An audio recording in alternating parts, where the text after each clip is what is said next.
Šobrīd ir 6:45, diezgan agrs, bet ir dienās šausmīgi karsti. Tā kā dienā es vispār nevaru pajāt, tāpēc mēs braucam tagad uz Stalli no rīta, lai es mierīgi varu pajāt Grifonu, nemokot viņu. Tā kā jā, tiekamies Stallī. Atā! Nu lūk, es esmu Stallī pie savu mīļo Grifoniņa. Pārējie arī jau ir pamodušies. Tīrīšos, saglošos diezgan ātri, jo ir jāpaspēj pirms lielajiem karstumiem. Mašīnā man jau rādīja +19, bet tūlīt ļoti strauji pacelsies. Un vakar bija šausmīgi karsts, tā kā galīgi negribas mocīt ne sevi, ne Grifonu. Tā kā jā, iesim jā tagad. Mēs ar manu skaisto zirgu esam gatavi. Iesim uz treniņu. Grifons neizskatās beigi priecīgs rīta treniņiem. Bet nu, neko. Būs labi. Nu, treniņš ir beidzies. Palecām nedaudz. Beidzot sākam lekt. Tur ir kaut kādi, es nezinu, varētu būt 90 centimetri, kaut kas tam līdzīgs. Un Grifoniņš sākumā vienkārši bija šokā. Viņam bija tāds, ko mēs darām, kas notiek. Bet pēc tam viņš palasa ļoti labi. Nu, šito 90 cm mēs palicām tikai no katras pusītes pa vienai reizītei, lai atcerētos, pierastu. Bet Grifonam ir grūti lekt pa zāles laukumu, īpaši piezemējoties. Es vienkārši dzirdu, kā ir tas dingš, nu kā pa ciet uz zemi. Jā, būs jāliek saitas obligāti, jo man šodien ir kājsargi uzlikti. Bet kājsargi, nu labi, šeit ir tas stulbā situācija, ka it kā ar saitēm lekt nav ieteicams, bet pa stāvu nogāzi, kur ir jālec, es labāk liktu saites nekā kājsargus. Tā kā, nu, jā, paskatīsimies, bet es ceru, ka mums drīz jau laukums arī būs gatavs. Grifoniņš ir viss nosvīdis, slapš, bet nu super, mēs tik labi pastrādājām, es esmu vienkārši ļoti priecīga un ļoti priecīga atsākt lekt. Tā, ka mēs esam pēc treniņa, un es izdomāju, ka es nomazgāšu Grifīti, jo viņš ir viss sasvīdis, viņam ir šausmīgi karsti. Grifoniņš atpūšas, pa to laiku mēs iziesim pastaigāt ar Limeratu. Es brokastis vēl neesmu devusi, tāpēc, ka Grifonam brokastis varēs dot tikai pēc 20 minūtēm, un es domāju, es visiem zirgiem reizē došu, tā kā nav tik traki.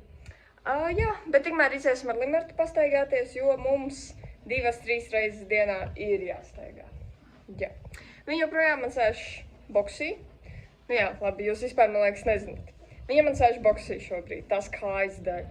Ja tā kāja nav tik jauka tā rēta, kā liekas, un drošības pēc viņa labāk turu boksī un soļoju pie rokas, bet jau vēl kas ciet, jau ir ļoti labi, un es domāju, šīs ir pēdējās dažas dienas, kad viņa man sēž boksī un tad viņa ies man ārā. Jo vairāk soļo pie rokas, jo mazāk viņa klibo, es pieļauju domu, ka viņai jāiestāja pa tā kāja atkal un būs labi. Tā kā labi, iesim tagad ar viņu pastaigāties. Nu, mēs ar Limeratu atnācām uz laukumu, nedaudz soļojam, nedaudz uzādām, bet nu jā, nevar redzēt, viņai uz kājas ir tā rēta, bet jau ir daudz labāk nekā bija. Es jums nerādīju, protams, kā bija, bet bija diezgan traki. Vai ne, meitene? Jep.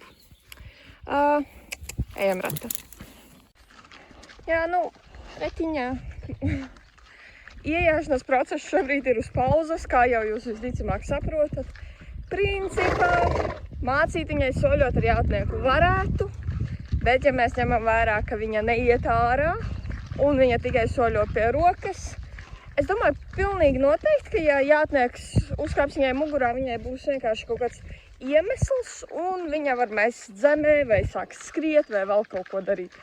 Un es negribu sabojāt šo zirgu, jo tāda kļūda varētu sabojāt šo zirgu. Līdz ar to, ja, mums nav kur steigties, mēs pagaidīsim. Bet es domāju, drīz jau būs tā rēta sadzījusi, un mēs pilnīgi mierīgi varēsim atsākt iejāšanu. Vai ne, bebe? Jā, tieši tā. Zirdziņi ēd brokastis, Grifoniņš. Tur mums ir tā, telefona. Jā. Limerata. Kāpēc viņa no zemes lēt, jo viņas aplēst savu baroto? Jā. Un te ir Aleksa savā mazajā trauciņā. Grifons un Aleks ir izlaisti ārā. Es ļoti ilgi domāju, vai man Aleksai pirkt mušu segu vai nepirkt, bet es izdomāju, ka es nepirkšu. Kāpēc? Tāpēc, ka viens no iemesliem ir tāds, ka viņa ļoti mierīgi uztver visus dundurus, odus, knišļus, ļoti mierīgi. Jā, es viņu nopūšu, bet tas ir arī viss. Otrs iemesls ir, viņa iet tajos krūmos. Un mušu sega ir ļoti plāna auduma, un ja viņa man ieies tur iekšā ar mušu segu, nu tad tā mušu sega arī tur paliks. Tā kā, jā, lai viņa man staigā bez. Viņa diezgan labi jūtas un jā, būs viņa bez. Jā, kamēr zirgi staigā, vajadzēs viņiem saliet ūdeni, gandrīz viss ir tukšs. Te ir spainis un tur mums ir dīķis. Tad no dīķes nesu ūdeni uz šejienu, lai zirdziņi var padzerties. Grifons ar Aleksu ir ārā, Limerata ir aiz restēm. Un es sākšu savu mīļāko darbu, bokšu tīrīšanu. Tā ka Limeratas boksis ir tīrs, ieliku sienu. Un Aleksas boksis arī ir tīrs un arī ir siens. Grifona boksis ir tīrs, bet te ir Limerata pagaidām. Man palika Grifona boksī sakaisīt ar salmiem un ielikt sienu. Tā kā tagad Limerata ies atpakaļ uz savu būdu un jāpabeidz ar Grifonu. Nu tā, bokši ir tīri, sakārtoti, lai zirdziņiem viss būtu labi.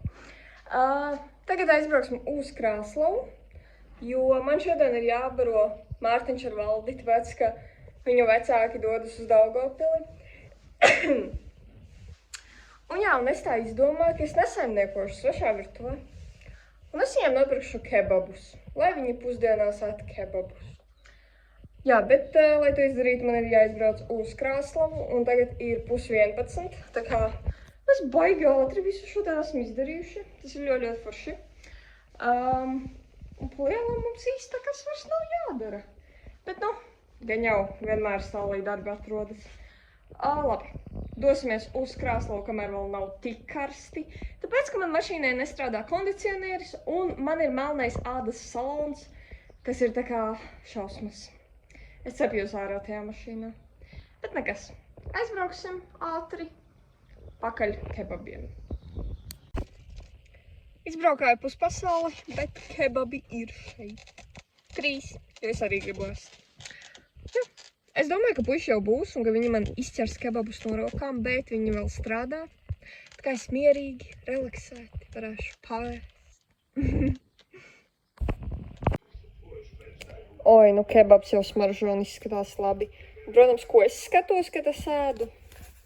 Sūkli bobu. Kvadrātbikši.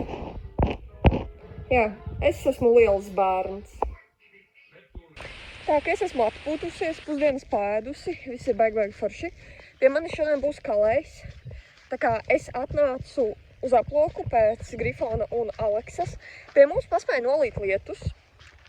Un es nenoņēmu Grifonam mušu segu. Un izskatās, ka viņš ir izvārtījies ar to mušu segu. Paldies Dievam, nav saplēsis. Jo viņš bieži vien saplēš mušu segu, ja viņa ir slapja. Bet šodien ne. Un reku, pupucītis nāk tur tālumā. Aleks atskries, viņa vienmēr saprot, ka ir viena, un tad viņa atskrien. Zirdziņi ir iekšā, un mēs gaidam kalēju, kuram tūlīt ir jābūt jau šeit. Un tad redzēsim. Tām divām dāmītēm mēs griežam nagus, bet Grifonam ir doma kalt viņu uz priekškājām, bet paskatīsimies. Parunāšu vēl ar kalēju, jo Grifona nagi izskatās briesmīgi, es nezinu, vai tur vispār var piesist pakalu. Bet ja var, tad jā. Ja nevar, tad nogriezīsim un nedaudz pagaidīsim.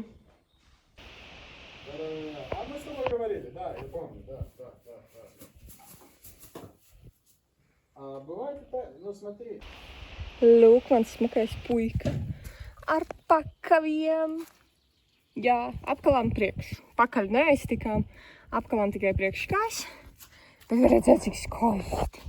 Un viņam tās nagliņas ir tā kā rose gold, kā es smējos. Nu, šitā nav tik smuki, tāpēc, ka viņš bija aplauzis riktīgi, un te ir tā kā rops. Bet nekas, ataugs, un tad būs smuki. Ai, man tāds prieks, ka viņam ir pakavi. Grifi, tev arī prieks, ka tev ir pakavi. Tā, ka zirgi jau ēt vakariņas, Grifons jau ir paēdis. Un tas nozīmē, ka es arī došos mājās ēst vakariņas. Paldies, ka noskatījās šo video. Neaizmirsti spiest laiku un ierakst kaut ko komentārā. Kā arī, ja tu joprojām neesi to izdarījis, noteikti piesako. Un labi, tad tiekamies nākamreiz. Atā!